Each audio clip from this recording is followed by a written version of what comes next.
കേരളത്തിലുള്ളതിൽ വെച്ച് ഏറ്റവും വ്യത്യസ്തമായിട്ടുള്ള ഒരു രാഷ്ട്രീയ പാർട്ടിയാണ് ഇന്ത്യൻ യൂണിയൻ മുസ്ലിം ലീഗ് എന്ന് പറയുന്നത്. അതിൻ്റെ പ്രധാനപ്പെട്ട കാരണം അവരൊരു സമുദായത്തിൻ്റെ ഉന്നമനത്തിന് വേണ്ടി നിലകൊള്ളുന്ന ഒരു പാർട്ടിയാണ് എന്നുള്ളതാണ്. അതിൽ തെറ്റൊന്നുമില്ല അങ്ങനെ നിലകൊള്ളുന്നതിൽ.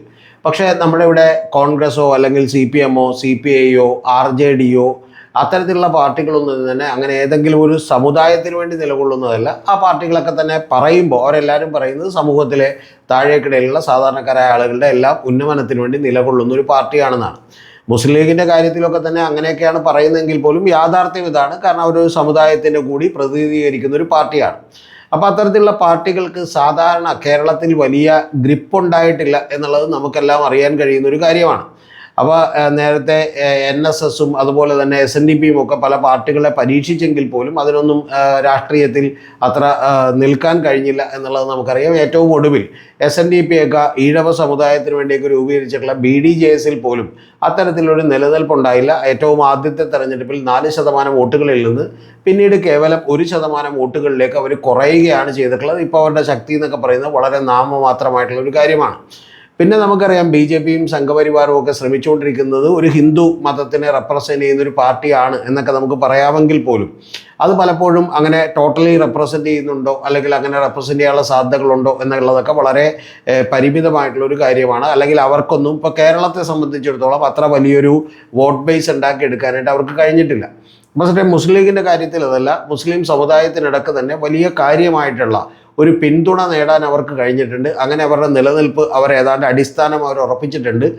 കോൺഗ്രസും CPM-ഉം ഒക്കെ കഴിഞ്ഞാൽ ഒറ്റക്കൊറ്റക്ക് മത്സരിച്ചാൽ പോലും ജയിക്കാൻ കഴിയുന്ന, ഏറ്റവും കുറഞ്ഞ പക്ഷം മലബാർ മേഖലയിൽ ജയിക്കാൻ കഴിയുന്ന ഒരു പാർട്ടി കൂടിയാണ് മുസ്ലിം ലീഗ് എന്നുള്ളത് നമ്മൾ മറന്നു പോകരുത്.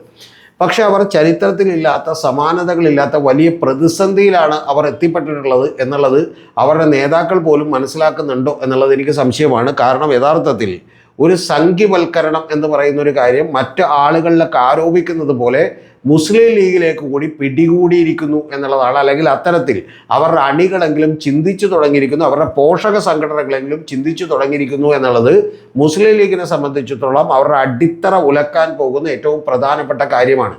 കാരണം അവരെ വിശ്വസിച്ച് കൂടെ നിൽക്കുന്ന 98% വരുന്ന ജനവിഭാഗങ്ങളും തന്നെ കൂടെ നിൽക്കുന്നതിൻ്റെ ഏറ്റവും പ്രധാനപ്പെട്ട കാര്യം അവർ സംഘപരിവാറിനെതിരെയും RSS-നെതിരെയും ഒക്കെ കൃത്യമായ നിലപാടുകൾ എടുക്കുകയും അതിന് പരുവപ്പെടുന്ന ഒരു രാഷ്ട്രീയ അന്തരീക്ഷം സൃഷ്ടിക്കാൻ അവർ വലിയ ശ്രമം UDF-നകത്ത് നിന്ന് തന്നെ കൊണ്ട് നടത്തുകയും ചെയ്യുമെന്ന് പറയുന്ന അവരുടെ വിശ്വാസമാണ്. പക്ഷേ ആ വിശ്വാസങ്ങൾക്ക് വലിയ തിരിച്ചടി ഈ ഗവൺമെൻറ് അധികാരത്തിൽ വന്ന് ഏതാണ്ട് 1 മാസം തികയുമ്പോൾ 2 മാസം തികയുന്നതിന് മുമ്പ് തന്നെ ഉണ്ടായിക്കൊണ്ടിരിക്കുന്നു എന്നുള്ളത് ഒരു പ്രധാനപ്പെട്ട കാര്യമാണ്.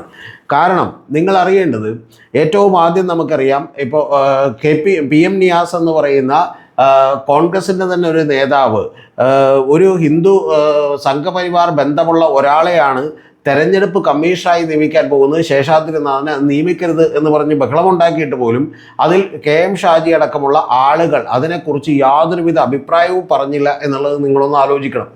അതിനുശേഷം യഥാർത്ഥത്തിൽ ശേഷമോ അതിന് മുൻപോ തന്നെ നമുക്കറിയാം PM ശ്രീയുമായി ബന്ധപ്പെട്ട കാര്യങ്ങളിൽ KM ഷാജിയുടെ അതിഗംഭീരമായിട്ടുള്ള പ്രസംഗം നിങ്ങൾക്ക് ഓർമ്മയുണ്ടാവും. കാരണം PM ശ്രീ കേരളത്തിൽ നടപ്പാക്കിയതാണ് ഈ പറയുന്ന CPM government നടപ്പിലാക്കിയിരുന്നില്ല, LDF government നടപ്പിലാക്കിയിരുന്നില്ല.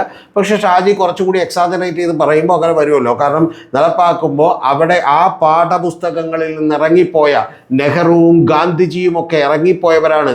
UDF അധികാരത്തിലേക്ക് എത്തിയാൽ PM ശ്രീ എടുത്ത് അറബിക്കടലിലെറിയും. അങ്ങനെ അറബിക്കടലിലെറിയുമ്പോൾ ആ പാഠപുസ്തകങ്ങളിൽ നിന്ന് ഇറങ്ങിപ്പോയ ഗാന്ധിജിയും നെഹ്റുവും ഒക്കെ തിരികെ കയറി വരും എന്നൊക്കെയാണ് പറഞ്ഞിരുന്നത്. അപ്പം നെഹ്റുവും ഗാന്ധിജിയും ഒക്കെ അങ്ങനെ താഴെ ഇറങ്ങി നിൽക്കുകയാണ്. പക്ഷെ ഇപ്പോൾ UDF ഗവൺമെൻറ് വന്നിട്ടും അവിടെയുള്ള അണികൾ കണ്ടത് നിങ്ങളൊന്നും തിരികെ കയറേണ്ട, തൽക്കാലം അവിടെ തന്നെ നിൽക്കുക അല്ലെങ്കിൽ അവിടെ കിടന്നുറങ്ങുക എന്ന് പറയുന്ന ഒരു അവസ്ഥയാണ് ഉണ്ടായിട്ടുള്ളത്. കാരണം PM ശ്രീയുടെ കാര്യത്തിലൊക്കെ തന്നെ അറബിക്കടലിലെറിയും, ഞങ്ങൾ വന്നാൽ അത് ചവറ്റുകുട്ടയിലെറിയും എന്ന് ആർജവത്തോടെ പറഞ്ഞിട്ടുള്ള KM ഷാജിക്കൊന്നും അത് പൂർത്തിയാക്കാൻ കഴിഞ്ഞില്ലെന്ന് മാത്രമല്ല, പിന്നെ കാണുമ്പോൾ നമ്മൾ കാണുന്നത് ഈ പറഞ്ഞ പോലെ നനഞ്ഞ തുണിയൊക്കെ അഴയിലിട്ടേക്കണ പോലെ ഷാജി ഇങ്ങനെ നിന്നിട്ട് പറയുന്ന ഒരു ആവേശമൊന്നുമില്ല. അദ്ദേഹം പറയുന്നത് അത് അറബിക്കടലിലെറിയെന്നൊക്കെ വെറുതെ പറഞ്ഞാൽ നിങ്ങളൊരു വാക്കി പിടിച്ച് തൂങ്ങല്ലേ, അങ്ങനെയൊന്നും തന്നെ ഉപദ്രവിക്കല്ലേ എന്നുള്ള മട്ടിലാണ്. കൂടാതെ അവരുടെയൊക്കെ തന്നെ ഏറ്റവും പ്രധാനപ്പെട്ട ഒരു നേതാവും മണ്ണാർക്കാട് MLA-യുമായിട്ടുള്ള AN ഷംസുദ്ദീൻ തന്നെ വന്നിട്ട് നിയമസഭയിൽ നിന്ന് പറഞ്ഞത് ഇത് കഴിഞ്ഞ ഗവൺമെൻറ് നടപ്പാക്കാൻ നിർബന്ധിതരായതാണ്, ഞങ്ങൾ ഇതുമായിട്ട് ഏതാണ്ട് മുന്നോട്ട് പോകും എന്ന് പറയുന്ന കൃത്യമായിട്ടുള്ള ഒരു സൂചനകൾ നിയമസഭയിൽ നൽകി. കൂടാതെ നമ്മുടെ VD സതീശൻ അദ്ദേഹം പിന്നെ ഒരു നുണ പറഞ്ഞുകൊണ്ടാണെങ്കിലും അത് എന്ത് ചെയ്തു, സൂചനകൾ നൽകി. അദ്ദേഹം പറഞ്ഞത് ഇത് കഴിഞ്ഞ ഗവൺമെൻറ് ഒപ്പിട്ട് പോയി, ഞങ്ങൾക്കൊന്നും ചെയ്യാനില്ല എന്നുള്ളതാണ് പറഞ്ഞത്.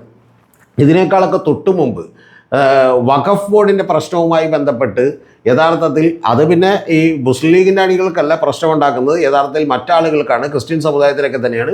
അവരും എൻ ബ്ലോക്കായി കഴിഞ്ഞ തവണ കോൺഗ്രസിനും UDF-നും വോട്ട് ചെയ്തവരാണ്. അവർ വഖഫ് ബോർഡിൻ്റെ പ്രശ്നം, മുനമ്പത്തെ വഖഫ് ഭൂമിയുടെ പ്രശ്നം ഒരു 10 മിനിറ്റ് കൊണ്ട് ഞങ്ങൾ പരിഹരിക്കാമെന്ന് പറഞ്ഞു. പക്ഷേ 10 മിനിറ്റ് അല്ല, 3 മണിക്കൂർ 30 മണിക്കൂർ എടുത്ത് പോലും പുള്ളിക്ക് പരിഹരിക്കാൻ പറ്റില്ലെന്ന് മാത്രമല്ല, പുള്ളി അതിൻ്റെ പുറത്ത് പറഞ്ഞത് ഉമീദ് പോർട്ടലിൽ രജിസ്റ്റർ ചെയ്തു എന്നുള്ള വാക്ക് തന്നെ ശരിയല്ല, എൻട്രി ചെയ്ത് പോയത് കൊണ്ടാണ്, അല്ലെങ്കിൽ ഞാൻ പരിഹരിച്ചേനെന്ന് പറഞ്ഞു. ഇങ്ങനെ നിരവധി കാര്യങ്ങളിൽ മലക്ക പറഞ്ഞു. അതിൽ ആദ്യം പറഞ്ഞ 2 കാര്യങ്ങളൊക്കെ തന്നെ മുസ്ലിം സമുദായത്തെ വലിയ തോതിൽ അവരുടെ ആശങ്ക ഉണ്ടാക്കുന്ന ഒരു കാര്യമാണ്. കാരണം ഇത് സംഘപരിവാറിൻ്റെ ആളുകളായി നമ്മുടെ UDF ഗവൺമെൻറ് കൂടി മാറിക്കൊണ്ടിരിക്കുന്നു എന്നുള്ളതാണ്.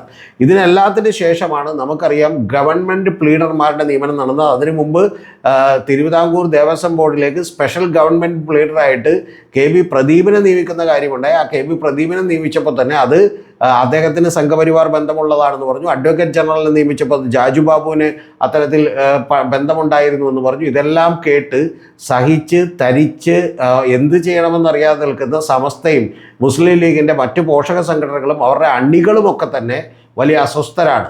ഇതിനിടയിൽ PK നവാസ് വന്നിട്ടൊരു അഭിപ്രായം പറഞ്ഞു. അദ്ദേഹം MLA ആണെന്ന് നിങ്ങൾ ആലോചിക്കണം. അദ്ദേഹം വന്നിട്ട് പറഞ്ഞ അഭിപ്രായം എന്ന് പറയുന്നത് വളരെ കൃത്യമായി പറഞ്ഞ അഭിപ്രായം ഈ PMC എങ്ങനെ നടപ്പാക്കാതിരിക്കാം എന്നുള്ളതാണ് ഈ പറയുന്ന സബ് കമ്മിറ്റി പഠിക്കേണ്ടത് എന്നുള്ളതിനെക്കുറിച്ചൊക്കെ പറഞ്ഞിരുന്നു. പക്ഷേ എങ്കിൽ പോലും അത് നടപ്പാക്കും എന്ന് പറയുന്ന സൂചനകളാണ് നൽകുന്നത്. എന്ന് പറഞ്ഞാൽ കഴിഞ്ഞ കാലങ്ങളൊക്കെ തന്നെ മുസ്ലിം ലീഗ് അതിശക്തമായി എതിർത്തുകൊണ്ടിരുന്ന സംഘിവൽക്കരണം എന്ന് പറയുന്ന കാര്യത്തിലേക്ക് മുസ്ലിം ലീഗ് കൂടി കീഴടങ്ങിയിരിക്കുന്നു എന്ന് പറയുന്ന തോന്നലാണ് ഉണ്ടാക്കിയിട്ടുള്ളത്. ഇനി ഇതെല്ലാം കഴിഞ്ഞതിന് ശേഷം ഈ കഴിഞ്ഞ ദിവസം ഉണ്ടായിട്ടുള്ള ഒരു കാര്യം കൂടി അവരെ ഞെട്ടിച്ചിരിക്കുന്നു എന്നുള്ളതാണ് വാസ്തവം. അത് ഡീറ്റെയിൽ ആയിട്ട് ഞാൻ മറ്റൊരു വീഡിയോ ചെയ്തിട്ടുണ്ട്, അതുകൊണ്ട് അതിലേക്ക് കിടക്കുന്നില്ല. പക്ഷെ അത് വഖഫ് ബോർഡുമായി ബന്ധപ്പെട്ട പ്രശ്നമാണ്.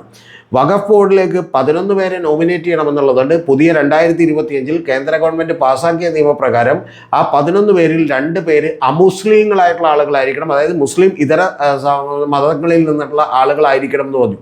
പക്ഷേ അത് പിണറായി വിജയൻ ഗവൺമെൻറ് അതിന് തയ്യാറായില്ല. അവർ ഈ 9 പേരെ മാത്രമേ നിയമിച്ചുള്ളൂ. ആ 9 പേരും തന്നെ നമ്മുടെ കേരളത്തിൽ നിന്നൊക്കെയുള്ള പ്രത്യേകിച്ചും മുസ്ലിം ലീഗ് ഒക്കെ പ്രതിനിധീകരിക്കുന്ന സുന്നി മുസ്ലിം ആയിട്ടുള്ള ആളുകളെയാണ് അതിനകത്ത് നിയമിച്ചിട്ടുള്ളത്. MLA-മാരെയും ഒക്കെ അതുപോലെയാണ് നിയമിച്ചിട്ടുള്ളത്. പക്ഷേ അതിൽ നിന്ന് 2 പേരെ നിയമിക്കാൻ അമുസ്ലിങ്ങളായിട്ടുള്ള അല്ലെങ്കിൽ മുസ്ലിം ഇതര മതത്തിൽ നിന്നുള്ള 2 പേരെ കൂടി നിയമിക്കണമെന്ന് പറഞ്ഞത് അവരൊന്നും പാലിക്കാൻ തയ്യാറായില്ല. പക്ഷെ അങ്ങനെ പാലിക്കാൻ തയ്യാറാകാതിരുന്ന പിണറായി സർക്കാരിനെ യഥാർത്ഥത്തിൽ ഒരിക്കൽ കൂടി ഞെട്ടിച്ചുകൊണ്ട് കഴിഞ്ഞ ദിവസം ഷോൺ ജോർജ് ഒരു ഹർജിയുമായിട്ട് കോടതിയിലേക്ക് ചെന്നു. കാരണം ഇത് തെറ്റായിട്ടുള്ളൊരു കാര്യമാണ്. ഇങ്ങനെ 2 പേരെ അമുസ്ലിങ്ങളായിട്ടുള്ള ആളുകളെ കൂടി നിയമിക്കണമെന്ന് പറഞ്ഞ് ചെന്നപ്പോൾ ആ സെക്ഷൻ 14 പ്രകാരം ഞങ്ങളങ്ങനെ 2 പേരെ നിയമിച്ചോളാം എന്ന് പറഞ്ഞുകൊണ്ട് ഈ ഷോൺ ജോർജ് പറഞ്ഞ ആവശ്യത്തിന്, അവരുടെ വക്കീൽ ഉയർത്തിയ ആവശ്യത്തിന് അത് നിയമിക്കേണ്ടതാണ് എന്ന് പറഞ്ഞുകൊണ്ട് അനുകൂലമായിട്ടുള്ളൊരു നിലപാട് കൂടിയാണ് നമ്മുടെ ഗവൺമെൻറ് വക്കീൽ VD സതീശൻ സർക്കാർ നിയമവകുപ്പ് ഒരുക്കുന്ന അദ്ദേഹത്തിൻ്റെ ഈ പറഞ്ഞ പോലെ വക്കീലന്മാർ അവിടെ ഘോരഘോരം വാദിക്കുകയും യഥാർത്ഥത്തിൽ കോടതിക്ക് പോലും തോന്നിയിട്ടുണ്ടാവും 2 വക്കീലിൻ്റെ ആവശ്യമില്ല, ഒരാൾ പറഞ്ഞാൽ മതിയായിരുന്നല്ലോ, 2 ഒന്ന് തന്നെയാണല്ലോ എന്ന് തോന്നിയിട്ടുണ്ടാവും. അത്തരത്തിലുള്ളൊരു നിലപാടെടുക്കുകയും ചെയ്തത് ഇത്തരത്തിൽ മുസ്ലിം ലീഗിൻ്റെ അണികളെ ഞെട്ടിച്ചുകൊണ്ടിരിക്കുകയാണ്. എന്നിട്ട് പോലും ഈ മുസ്ലിം ലീഗ് എന്താണ് ഉണരാത്തത്, ഇതിലെന്താണ് ഒരു അഭിപ്രായം പറയാത്തത്?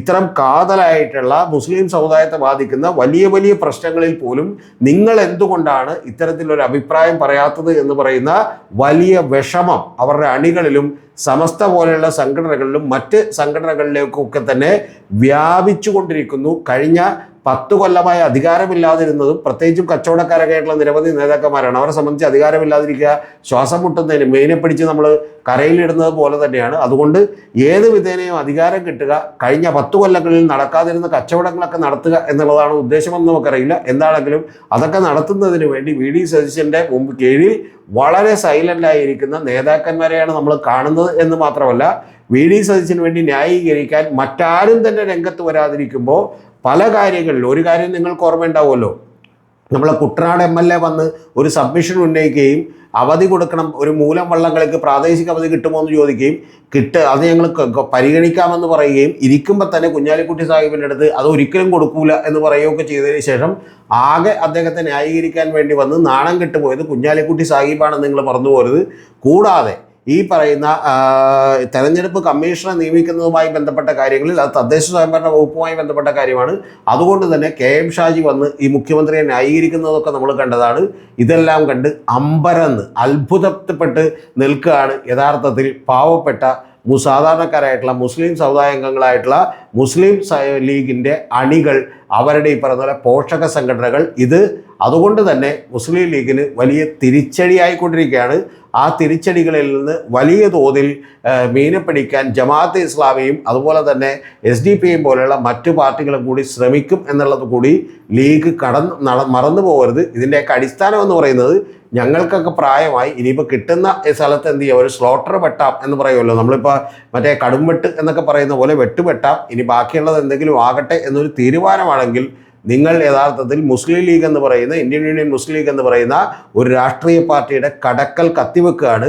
യഥാർത്ഥത്തിൽ ബാബറി മസ്ജിദ് തകർന്നു പോയപ്പോഴും ഇന്ത്യയിൽ പല പ്രശ്നങ്ങളൊക്കെ ഉണ്ടായപ്പോഴും ഒരു തീവ്ര നിലപാടുകളിലേക്ക് മുസ്ലിം സമുദായത്തെ മൊത്തമായി വിട്ടുകൊടുക്കാതെ പിടിച്ചു നിർത്തിയതിൻ്റെ ഒരു ക്രെഡിറ്റ് പാണക്കാട് തങ്ങൾമാർക്കും മുസ്ലിം ലീഗിനുമൊക്കെ ഉണ്ട് എന്നുള്ളത് മറന്നു പോകരുത്. അതുകൊണ്ട് ആ പാർട്ടി അപ്പാടെ തകർന്നു പോകുന്നതിൽ നമുക്ക് കൂടി ബുദ്ധിമുട്ടുണ്ട്. അതുകൊണ്ടാണ് ഇത്രയും വിശദമായി അവരുടെ നേതാക്കന്മാർ കേൾക്കാൻ വേണ്ടി ഈ കാര്യങ്ങൾ നിങ്ങളോട് പറഞ്ഞത്. ടോപ്പിക്ക് കഴിഞ്ഞു. താല്പര്യമുള്ളവർ മാത്രം ഇനി കേട്ടാൽ മതി. നമ്മുടെ ഈ ചാനൽ കൂടാതെ നമുക്ക് മറ്റൊരു ചാനൽ കൂടിയുണ്ട്. അതിൻ്റെ പേര് ജനകീയ പൊതുബോധത്തിനുമപ്പുറം രതീഷ് ചക്രപാണിയോടൊപ്പം എന്നാണ്. നമ്മുടെ നാട്ടിലെ പരമ്പരാഗത മാധ്യമങ്ങൾ അവരുടെ താല്പര്യങ്ങൾക്കനുസരിച്ച് സൃഷ്ടിച്ചുകൊണ്ടിരിക്കുന്ന പൊതുബോധങ്ങൾക്കെതിരെ നീന്തുന്ന ഒരു ചാനലാണ് നമ്മൾ പുതിയതായി തുടങ്ങിയിട്ടുള്ള BCC വിത്ത് രതീഷ് ചക്രപാണി എന്ന് പറയുന്ന ചാനൽ. അതിൻ്റെ മുഴുവൻ പേര് ബിയോണ്ട് കോമൺ കോൺഷ്യസ്നസ് വിത്ത് രതീഷ് ചക്രപാണി എന്നാണ്. അതിൽ നമ്മൾ 2 പോഡ്കാസ്റ്റുകൾ ഇപ്പോൾ അപ്ലോഡ് ചെയ്തിട്ടുണ്ട്. അതിൽ ആദ്യത്തെ പോഡ്കാസ്റ്റ് തന്നെ 25,000 പേര് കണ്ടു കഴിഞ്ഞു, 10,000-ലധികം മണിക്കൂറുകൾ ആളുകൾ വാച്ച് ചെയ്തു. ആദ്യത്തെ പോഡ്കാസ്റ്റ് 1 മണിക്കൂറും 44 മിനിറ്റുമാണ്. അത് കഴിഞ്ഞ 5 കൊല്ലങ്ങൾ കൊണ്ട് പിണറായി വിജയൻ സർക്കാരിൻ്റെ ഇമേജ് എങ്ങനെയാണ് തകർത്തത്, അതിനുള്ള രാഷ്ട്രീയ മാധ്യമ ഗൂഢാലോചനകളെക്കുറിച്ചാണ്, അതിലെ ഞെട്ടിക്കുന്ന രഹസ്യങ്ങളെക്കുറിച്ചാണ്. അത് 10,000-12,000-ലധികം മണിക്കൂറുകൾ ആളുകൾ കണ്ടു കഴിഞ്ഞു എന്നറിയുന്നതിൽ വലിയ സന്തോഷം. അതേപോലെ തന്നെ പുതിയ പോഡ്കാസ്റ്റ് നമ്മൾ ഇട്ടേക്കുന്നത് ഒരു 50 മിനിറ്റുള്ള പോഡ്കാസ്റ്റാണ്. ആ പോഡ്കാസ്റ്റിൽ എങ്ങനെയാണ് VD സതീശൻ എന്ന് പറയുന്ന ഒരു കോൺഗ്രസ് MLA മുഖ്യമന്ത്രിയായത് എന്നുള്ളതിൻ്റെ ഞെട്ടിക്കുന്ന അണിയറ കഥകളാണ് ഞാൻ നിങ്ങളോട് പറഞ്ഞിട്ടുള്ളത്. കോൺഗ്രസിൻ്റെ പാർട്ടിയുടെ വലിയ പിന്തുണയില്ലാതിരുന്ന, എന്നാൽ പാർലമെൻ്ററി പാർട്ടിയിൽ തന്നെ 2 അക്കം തികക്കുന്ന ആളുകൾ പോലും പിന്തുണക്കാതിരുന്ന, ഹൈക്കമാൻഡിന് താല്പര്യമില്ലാതിരുന്ന VD സതീശൻ എവിടെ നിന്നാണ് പിന്തുണ കിട്ടിയത്, അതിനുവേണ്ടി കോടികൾ മുടക്കിയത് ആരാണ് എന്നുള്ള ഞെട്ടിക്കുന്ന കഥയാണ് പറയുന്നത്. അതിനുവേണ്ടി മുസ്ലിം ലീഗ് വാശി പിടിച്ചത് എന്തിനാണ് എന്നുള്ളത് കൂടിയാണ് ഞാൻ ആ പോഡ്കാസ്റ്റിൽ നിങ്ങളോട് പറഞ്ഞു വെക്കുന്നത്. കാണാത്ത ആരെങ്കിലും ഉണ്ടെങ്കിൽ കാണണം. പത്രത്തിലുള്ള പോഡ്കാസ്റ്റുകൾ നിരവധി എടുക്കാൻ നിങ്ങളുടെയൊക്കെ സപ്പോർട്ട് നമുക്ക് ആവശ്യമുണ്ട്.